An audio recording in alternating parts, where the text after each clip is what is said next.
My name is Alina Harper. I'm 21 years old today, but the story that defined my life began 12 years ago on a cold October morning when the sea took my father away from me forever. I still remember every single detail of that day. The way the kitchen smelled like burnt toast because Mom was too busy crying to watch the stove. The way the police officer's boots left muddy footprints on our cream-colored carpet. And the way Dad's sailing jacket still hung on the hook by the door, still damp from the previous day's trip. I was only 9 years old, wearing my favorite blue pajamas with little sailboats on them. I kept waiting for him to walk through the door and say, "Gotcha, just kidding, kiddo." But he never did. The official report said it was a rogue wave. I never believed it. Because my father was the most careful sailor on the entire coast of Maine. He checked every line twice. He wore his life jacket even when the water was glass calm. And he always told me, "Alina, the sea doesn't forgive mistakes, but it respects preparation." Those words became my mantra for the next 12 years. After the funeral, the house felt like a museum of everything we had lost. Mom packed away Dad's books, his sailing trophies, even the framed photo of us on the boat that used to sit on the mantel. 11 months later, she brought home Richard Hollies. Richard was everything my father wasn't. Loud, charming in a salesman way, and always smiling, even when he was calculating his next move.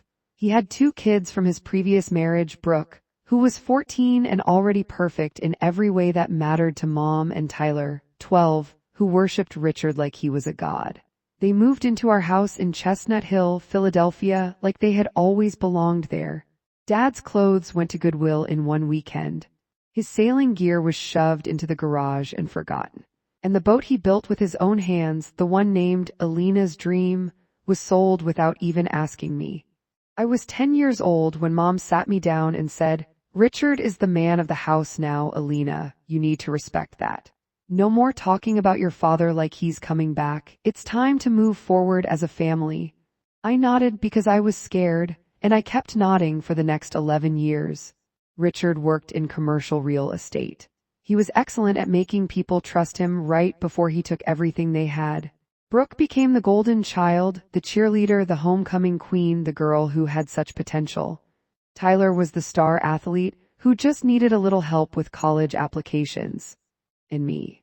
I was the quiet one, the reader, the one who looked too much like my dead father, the constant reminder that Mom's first life hadn't been perfect. Mom never said it out loud, but I felt it every single day. I was the glitch in her new perfect family picture. I didn't know about the trust until I was 17. That's when I found the thick folder hidden in the bottom drawer of Mom's desk while looking for a stapler one rainy afternoon. The folder was labeled in Mom's neat handwriting, "Harper Trust Final Arrangements." Inside were dozens of emails between Mom, Richard, and a lawyer named Victor Lang. Victor specialized in estate restructuring for blended families. One email from Richard, dated almost 3 years earlier, made my stomach turn. "Vanessa, once Alina turns 21, the shares transfer automatically. We have exactly 1 hour on her birthday to get her to sign the consolidation papers. Present it as a family unification agreement. She's always been passive and grateful. She'll sign. Then we sell Harper Marine Design to Trident Marine for $1.8 million cash. We keep 70%, give her $200,000 as a generous gift, and everyone wins. She'll thank us later." Attached was the draft document, Harper Family Asset Consolidation Agreement.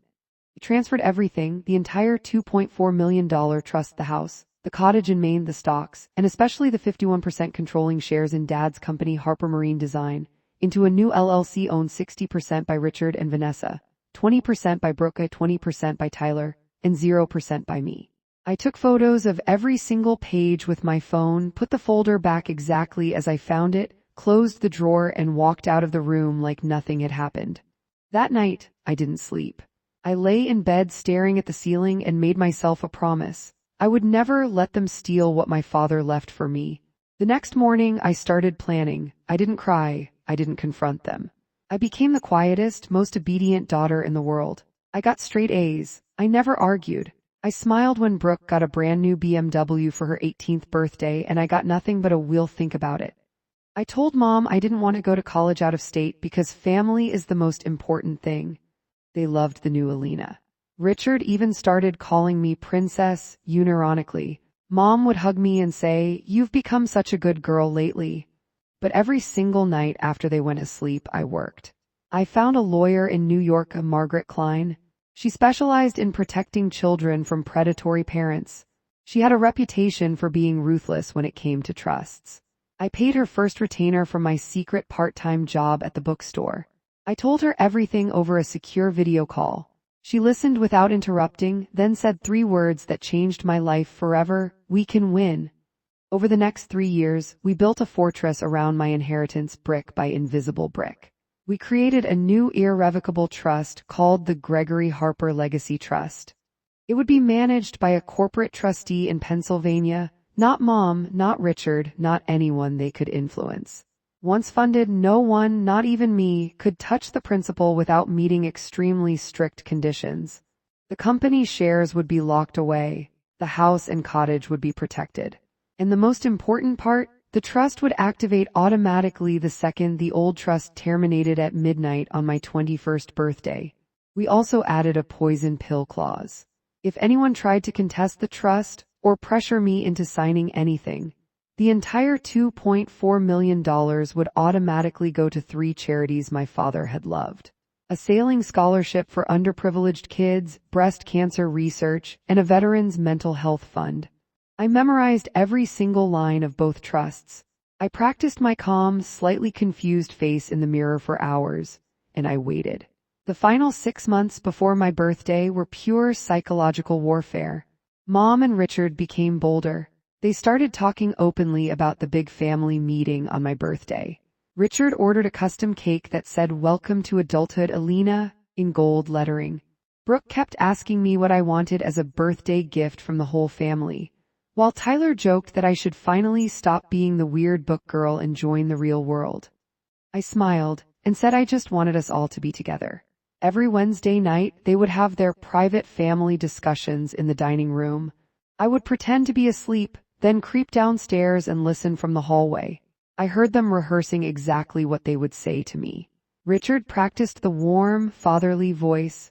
Mom practiced the teary-eyed, "Your father would have wanted this" speech. They even role-played my possible objections. I recorded every single one of those conversations on my phone. On April 19th, the night before my birthday, everything was ready. I had already packed 2 suitcases and hidden them in the trunk of my old Honda, the one Dad had bought me when I turned 16. My laptop, Dad's old journals, and every important document were in a safety deposit box 3 towns away. I had $84 in cash hidden in my backpack. My new phone had a fresh SIM card ready to go. At 10:47 p.m., I sat in my room with the door locked.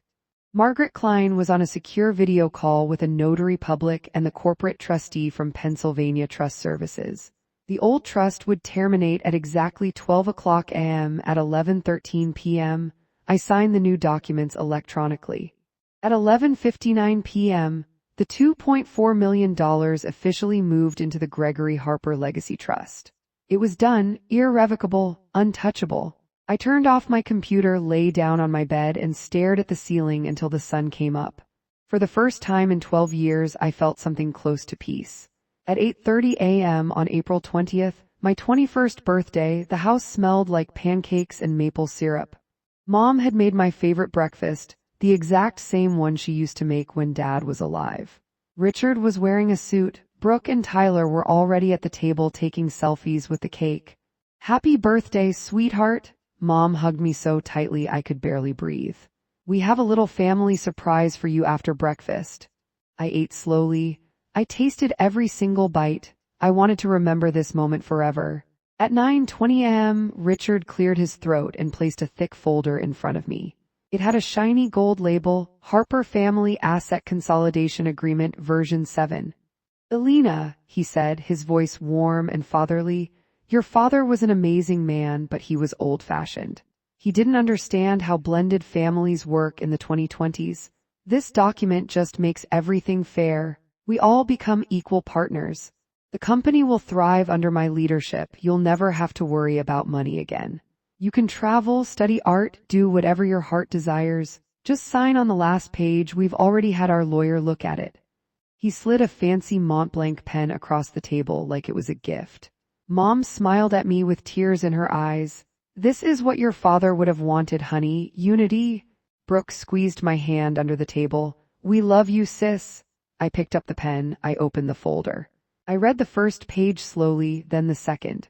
I turned to page 17 and read the clause about the company's shares out loud in a calm, clear voice. "All Harper Marine Design shares shall be transferred to Harper Holdings LLC, owned 60% by Richard and Vanessa Hollies." I looked up. The room went completely silent. I closed the folder gently and placed it back on the table. "I already signed something else." At 11:59 last night, the old trust terminated.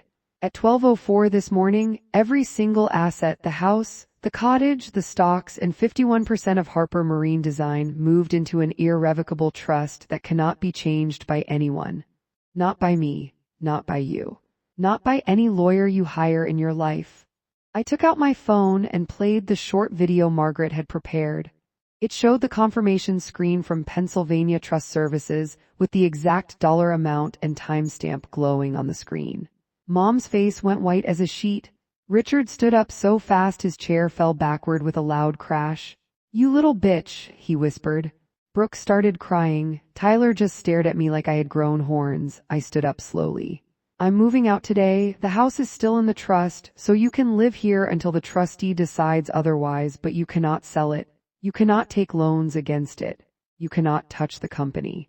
If you try to fight this, the poison pill activates and everything goes to charity, every single cent." I picked up their folder and handed it back to Richard. "You should read the last page of your own document," I said. "There's a clause you missed. It says if I refuse to sign, the agreement becomes null and void, and any attempt to pressure me can be used as evidence of undue influence. My lawyer already has copies of every email you two have sent for the last 4 years, including the ones where you called me passive and easy to handle." Mom finally found her voice. It cracked. "Alina, we're your family." "No," I said, looking her straight in the eyes for the first time in years. "You were the people who raised me after my father died, but family doesn't try to steal from you while you're still breathing." I walked to the door. Brooke screamed, "You're ruining everything." I turned around one last time. "No, Brooke, I'm just refusing to let you steal what my father built for me with his own hands." I closed the door behind me softly. The drive to my new apartment in New York took 4 hours. Margaret Klein met me there with the keys. She hugged me without saying a word. That night I slept for 14 hours straight. The next 6 months were war, but it was a war I had already won on paper. Richard tried to sue. The judge laughed him out of court after seeing the emails and recordings. Victor Lang, their lawyer, was disbarred for ethics violations. Mom tried every emotional manipulation trick in the book, crying phone calls at 3 a.m., surprise visits with flowers and apologies, even showing up at my new apartment with Richard and the kids. I changed my number and got a restraining order. Harper Marine Design is now worth $3.1 million because I hired a real CEO who actually understood boats instead of letting Richard run it into the ground. The company designed a new eco-friendly racing yacht that won the Newport Bermuda race last summer. Dad would have loved it. Brooke dropped out of college and is now working as a waitress in Florida. Tyler joined the military and last I heard is doing okay. Mom and Richard had to sell their fancy cars. They still live in the Chestnut Hill house, but they pay rent to the trust every month. The trustee, a very stern woman named Mrs. Delgado, enjoys reminding them of that fact in every email. I turned 22 last week. I went sailing alone off the coast of Maine.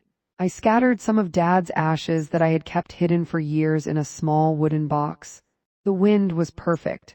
The boat heeled over beautifully, just like he taught me. I whispered to the sea, "I did it, Dad. I kept it safe." "I kept your dream safe?" The sea answered with a gentle wave against the hull. That was enough. I still don't trust easily. I still double-check every contract twice. But I sleep well at night, knowing that no one will ever take what belongs to me again. And sometimes, when the house is quiet and the city lights glow outside my window, I open Dad's old journal and read the last line he ever wrote to me. Alina, if you're reading this, remember the quiet ones are the ones who win in the end. He was right. I won.